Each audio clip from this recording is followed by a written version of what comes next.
dan atas nama Indonesia. Belum pernah ada sejarahnya, setahu saya, mohon dikoreksi oleh kawan-kawan. Belum pernah ada sejarahnya brand lokal Indonesia ini nampang di jersey-nya klub papan atas di Eropa. Setahu saya loh ya. Dan ini menjadi the beginning untuk kemudian siapapun dari Indonesia masuk ke klub manapun. Apalagi kami bukan kerjasama sponsorship, kami kerjasama investasi. Jadi kami lebih ke pemilikan saham. Bonusnya sponsorship. Gitu. Sponsorship ini bonus Pak. Kita nggak bayar apa-apa tuh. Jadi kerjasama investasi, kita masuk menjadi investor, menjadi pemegang saham dari klub Lesia Gedaeng.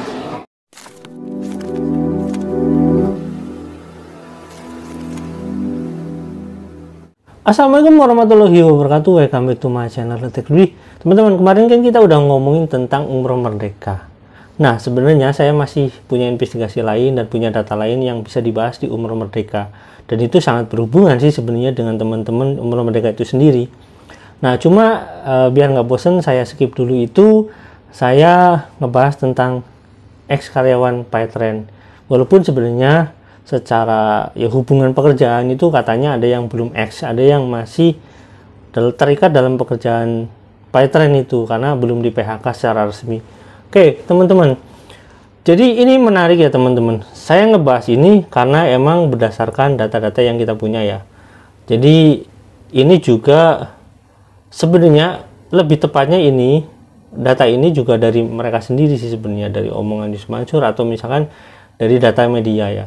Karena media juga kadang-kadang digunakan untuk sebagai bahan acuan juga agar kita juga kadang-kadang kalau misalkan wah itu fitnah, ini kan saya ngutip dari media gitu kan, sederhananya seperti itu.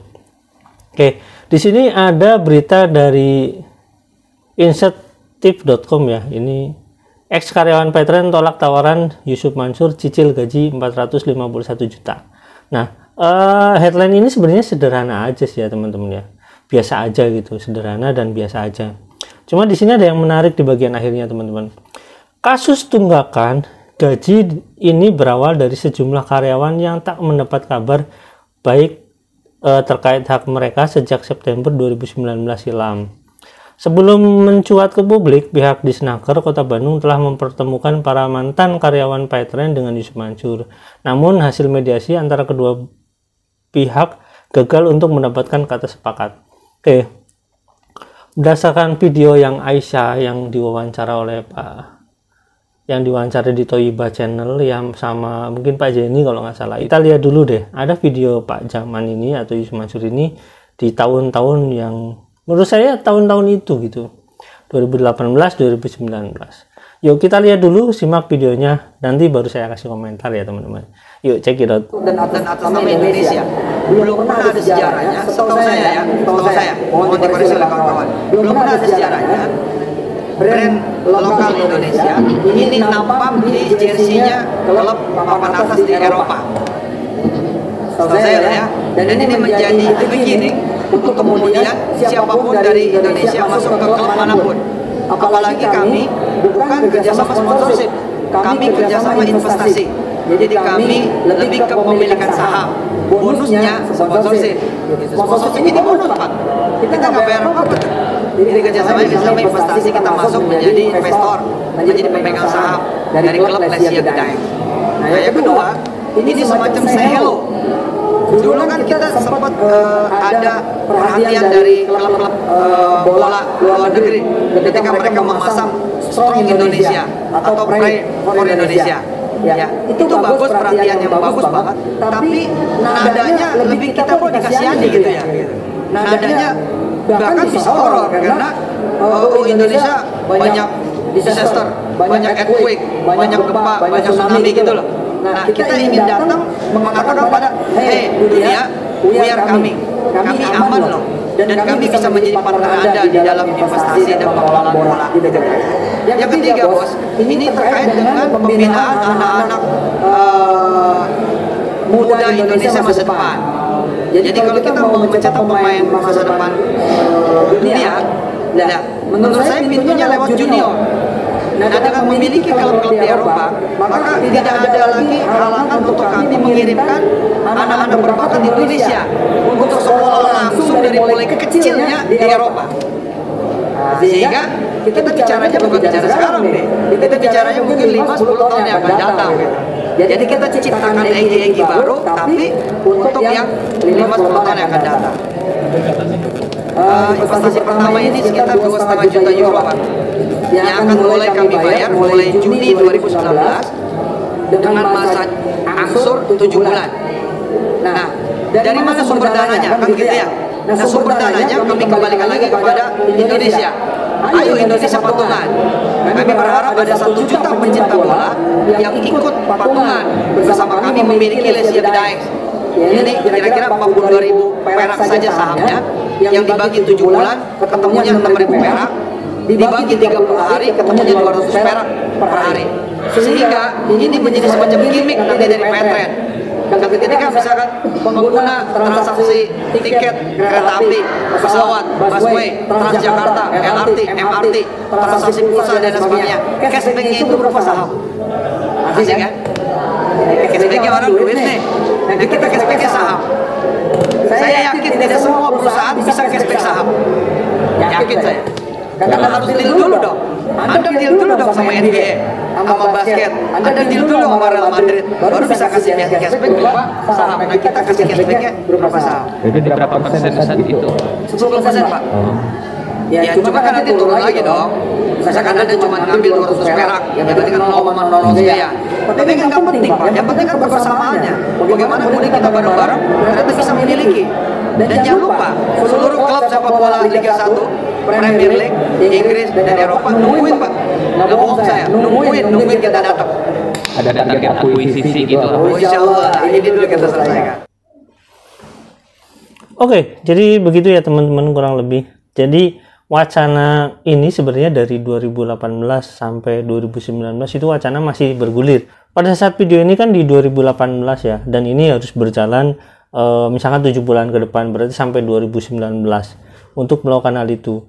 Nah, menariknya teman-teman, di 2018 ini katanya Aisyah yang bilang itu ada yang belum pernah, ada yang nggak dibayar gajinya tapi diselesaikan, dan 2019 itu yang katanya dari berita itu ya, itu mulai tidak melakukan pembayaran.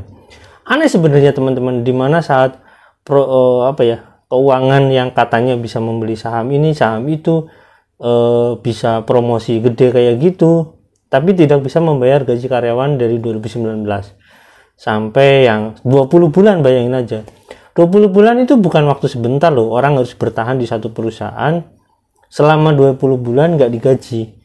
Wah, itu sebenarnya survive. Kalau misalkan dalam tanda kutip ya, itu karena perusahaan itu kan perusahaan syariah yang harus kita tolong, yang harus kita perjuangan bersama-sama. Hey, perusahaan syariah itu justru perusahaan itu kalau misalkan memang benar itu perusahaan syariah, itu perusahaan yang harus sangat mematuhi kaidah-kaidah syariah yang ada di Islam, di mana gaji karyawan itu harus dibayar lebih dulu justru. Jangan sampai salah hanya karena doktrin, oh ini syariah, ini harus perjuangan bla bla bla kayak gitu. Nggak ada yang kayak gitu. Di Islam itu justru kesejahteraan daripada karyawan, kesejahteraan daripada satu lingkungan tersebut ya, kesejahteraan daripada mungkin keluarga-keluarga karyawan itu lebih diutamakan daripada perusahaan konvensional. Jadi kalau konsepnya adalah ketika perusahaan itu menyatakan dirinya syariah, itu konsep yang harus dibangun itu seperti itu. Bukan karena konsepnya misalkan ini syariah, kita yang harus berjuang seperti itu. Enggak, perjuangan itu benar, tapi dalam koridor yang benar juga. Bagaimana perusahaan ini bisa menjadi perusahaan yang baik kalau misalkan karyawannya itu tidak disejahterakan dengan baik? Promo sana, promo sini, ngomong sana, ngomong sini, terus menyajikan ini, menyajikan itu, keuangannya tidak jelas. Bayangin aja, Petren itu punya saham di sana, punya saham di sini loh. Punya saham di sana, misalkan di Tempo, terus ya dia pamer, dia juga punya saham di Traninet. Dia pamer katanya mau membeli Lesia Gedeng kayak gitu. Dia promosi Eki dengan jumlah, saya yakin jumlahnya miliaran itu, tapi bagaimana? Kok bisa karyawan ini dengan berapa banyak karyawan itu udah lebih dari 10, itu banyak sekali. Itu nggak dibayar, ada yang sampai 20 bulan, itu kan lucu ya. Kalau zaman dulu, mungkin misalkan zaman perbudakan, mungkin ya 2 tahun, 3 tahun, atau misalkan zaman Rumusa itu cuma dikasih makan, itu sih menurut saya wajar. Karena apa? Ya itu penjajahan. Memang konteksnya penjajahan, mereka itu nggak ada kaidah syariahnya, namanya juga penjajah. Tapi ini nyebut perusahaan ini perusahaan syariah. Tapi pelaksananya nggak seperti itu. Nah itu dia teman-teman. Jadi buat teman-teman yang sekarang gitu, yang anak-anak muda itu, jangan hanya karena ini hijrah. Ya, kalau kalian sebut diri kalian adalah hijrah, itu penuhi kaidah-kaidah syariah yang benar.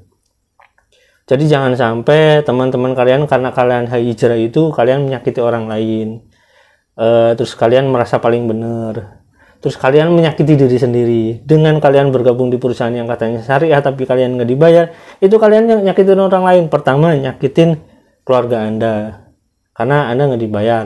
Keduanya, Anda mungkin nyakitin lingkungan Anda karena Anda merasa bahwasanya wah tindakan saya benar karena syariah. Itu nyakitin, padahal nggak kayak gitu Islam itu. Yang ketiga, ya mungkin Anda nyakitin diri Anda sendiri. Kenapa menzolimi diri sendiri? Ya sama aja Anda tidak menghargai hukum syariat Islam. Tapi yang paling penting nih, ini yang paling penting, orang yang menggadang-gadang bahwasanya perusahaan itu syariah, itu yang harus paling bertanggung jawab.